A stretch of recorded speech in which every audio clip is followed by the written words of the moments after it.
The next poem that I have is called Sonic. I didn't even plan that. Sonic. The child of the man with the booming voice understands the power of loud noises. If she catch a buzzing fly on the window sill under the shiny red horn with a bulb, she knows the blast can kill. She pumps deliberately until her mother calls from another room to stop the racket. After that, there's no sound.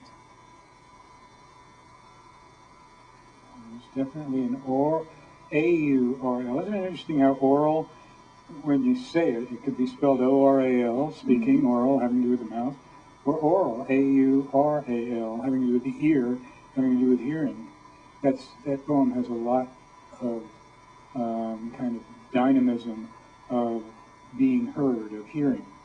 It's evocative of sound. It is sonic. Ooh. Let's see, what else did I bring today? Oh yes, the ugly sweater. Spotted on a freeway somewhere in California on the way to the dentist with my mother. The ugly sweater. The ugly sweater trails its ugly sash from the slammed door of a jalopy in the rain at speeds upwards of 55 miles per hour. Arrives at its destination, sash snagged and sullied.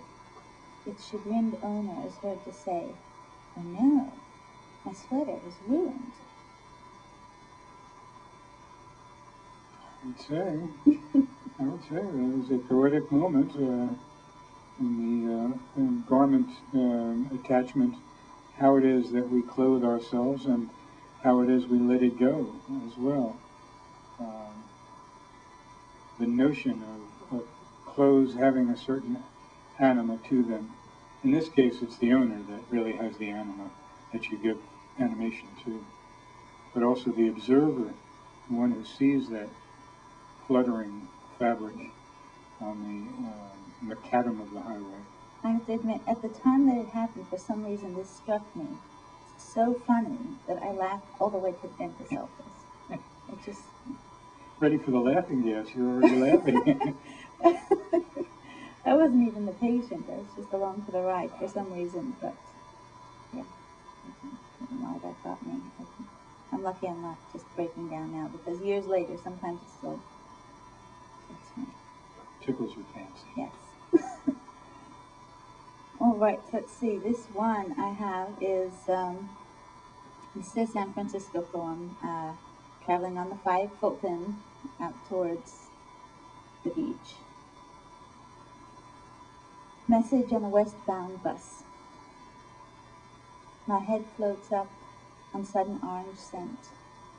The monk on the bus wears honey jade, a yellow tassel fastening the beads about his neck. Globes of calm I want to touch, cool to the taste, no doubt, sweet to pluck with thumb and index, irresistible. I resist. A young couple dares to run for the bus. It is breathtaking. A lady has interceded on their behalf, and here they come laughing. They thank the driver. These are not fools. Next stop, I stand ready to alight. The monk smiles. In his lap, upturned palms, full of orange peel.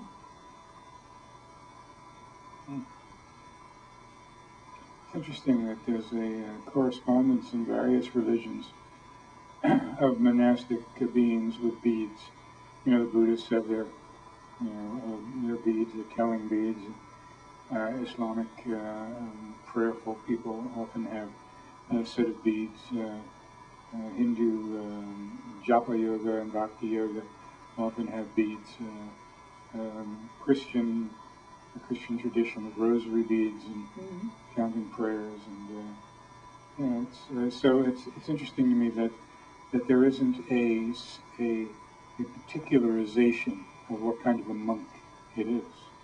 You know, in the poem, it could be a generic monk, could be just a monkish type person, capuchin.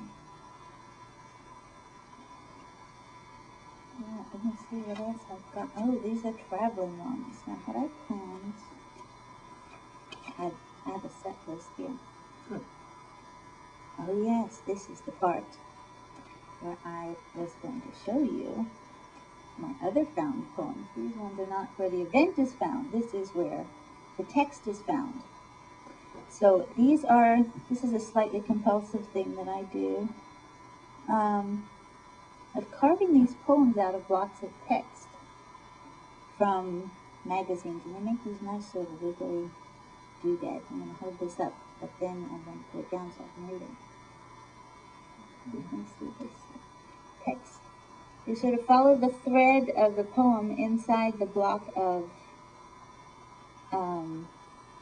prose, and then you hew away what isn't part of the poem, and then you have a nice little wavy doodad. This is my little doodad. And you find the text. Sometimes you create it, or sometimes you find it. Yeah. And then you sort of montage or collage it onto a paper, and then you type it or write it onto its final form. Well, no, this is directly cut out of the magazine article that it was Appropriate from. text. Yeah, so it's really appropriate because now there's a hole in the magazine Yeah. where this poem had been, and you don't know what the heck the article was about. So, And what do they sound like, some of these poems? well, here's an example. I'm glad you asked. Public relations. That does describe much. Perhaps above all, making connections. A kind of lubricant who searches for ways those gears are convergences, as happened at a Picasso show, of course, after he welcomed everyone.